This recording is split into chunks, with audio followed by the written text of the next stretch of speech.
Welcome to an absolutely gorgeous day here in Edinburgh. I thought it was high time I had a look around this year's Christmas market, but I also want to answer a question that's been troubling me.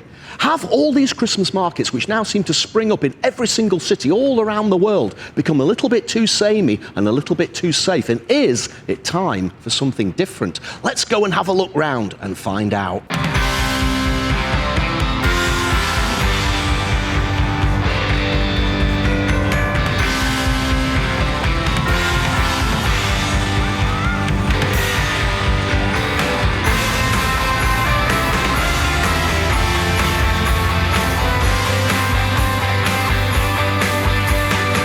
This is West Princes Street Gardens, the castle just above me there. Whatever you might think of Christmas markets, you can guarantee that one of the best bits for the kids is, of course, Santaland. That's where we're going now. Christmas maze, a maze made out of Christmas trees, believe it or not. Piccola Theatre, I recognise that from the festival in the summer. There was a load of comedians in there in the summer. And of course, that's the famous Ross Fountain. Here's another well-known Edinburgh brand, Mimi's Bakehouse. And this is their bakehouse van. Balloon Roundabout, Tony Macaroni, or your traditional burger and sausages, Wooden Hut. And behind me is a Wonder Waltzer, provided by Tailors of Edinburgh, that well-known fairground brand.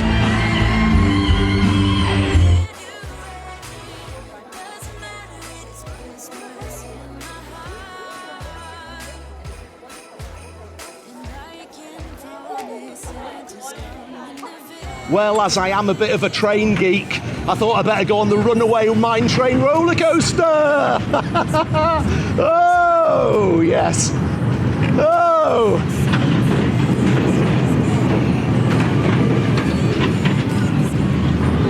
The things I do for YouTube videos.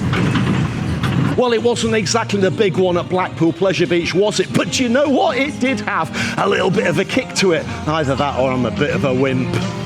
Up onto George Street now, and here we have some more fairground rides. This one is a wave swinger. Now, this year in Edinburgh, we're not getting the Starflyer. That's down in Blackpool again. This is about as close to the Starflyer as we're going to get. The Starflyer is about 100 feet high. That's probably only about 10 feet high, but it still looks scary, doesn't it? Also on George Street, we have the ice rink, and for the first time ever, it's covered over, which is actually a good thing for Edinburgh when it rains half the time.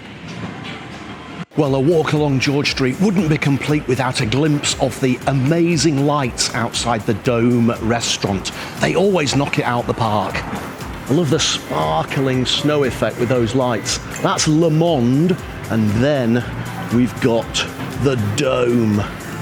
These lights always impress. I love the way they're wrapped around the pillars.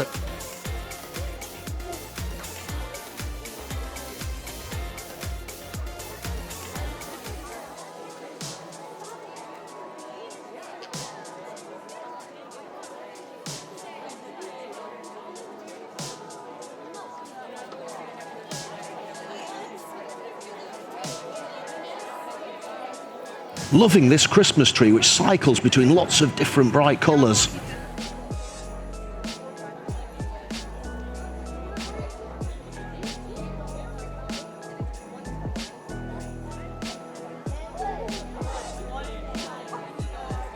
Okay then, let's head into the main part of Edinburgh's Christmas market.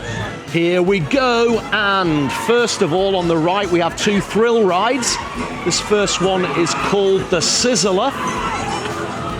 Looks quite innocuous at the moment, doesn't it? Just a cyclone-style roundabout, but it gets a little bit more hectic in a moment.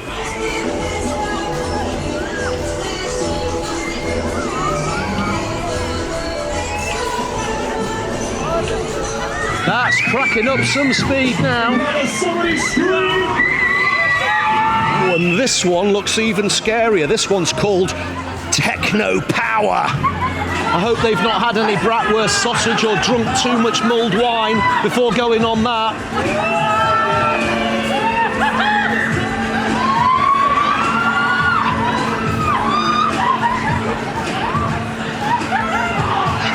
That's more like techno puke, isn't it?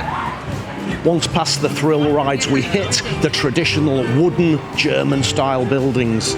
Shops, food outlets and bars. Oh, that may be much more my cup of tea. Helter Skelter. Well, I have to say, this is a new one on me. I've never seen a Helter Skelter before with a bar at the base. How cool is that? There have to be waffles and crepes. If you don't want waffles, there's Chocolate World, Chicken Garage, Chimney Cake.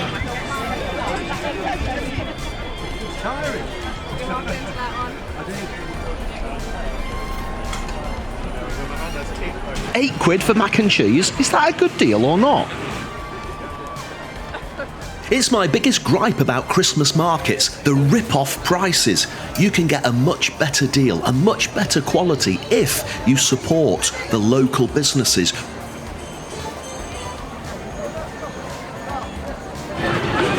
Craft beer.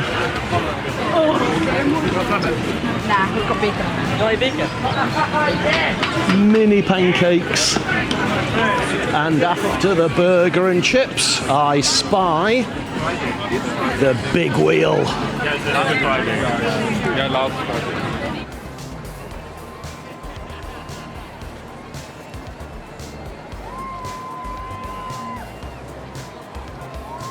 Okay, it might be a bit controversial, but as I said before, have Christmas markets become a little bit too samey, a little bit too safe? I mean, let's face it, whether you go to the one in Edinburgh, the one in Birmingham, the one in Nottingham, the gigantic one down in Hyde Park in London, they're all pretty much the same, aren't they? Lots of those wooden German-style huts, full of food, full of drink, full of trinkets, full of shops. And there's usually the odd thrill ride. Obviously in London you've got the gigantic roller coasters. But I'm just wondering, if they're the same wherever you go, does that sort of take the novelty away? I mean, do you really want to travel around and visit more than one? What do you think? Let me know down in the comments. I just wonder whether it's time for something a little bit different. Maybe let's ditch those German wooden stalls and think of something different. Maybe I'm just being an old Ebenezer Scrooge, but sometimes I think that the same becomes a little bit dull. What do you think? Hats off to the people who designed the layout of this year's market in Edinburgh, though. They've managed to pack a hell of a lot in. Lots of those German huts. So more shops and more eating places and more beer tents than ever. Actually, that's not strictly true. Back in 2019, the Edinburgh Christmas Market was the biggest one ever. It was actually too big. Lots of complaints from the residents. This year, however, I think they've got it absolutely spot on. It's a really small footprint, but they've managed to pack in loads and loads of attractions.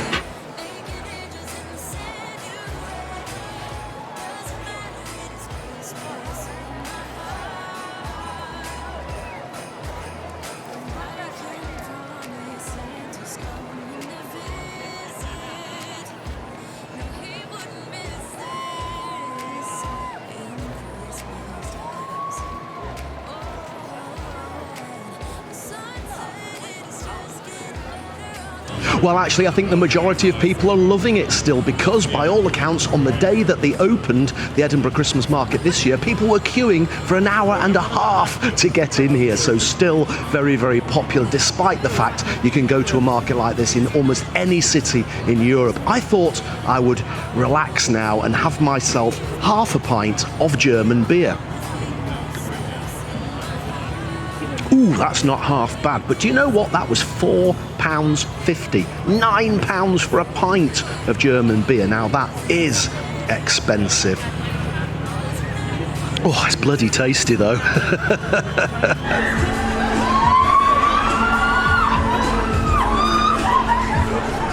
Well, I'm back where I started in St Andrew Square. I really enjoyed that little walk around Edinburgh's Christmas market. So, is it still worth coming? Of course it is. I always really have a good time. But sometimes you do have to think about whether people want something different. But I think at the moment, everybody's happy with what they've got.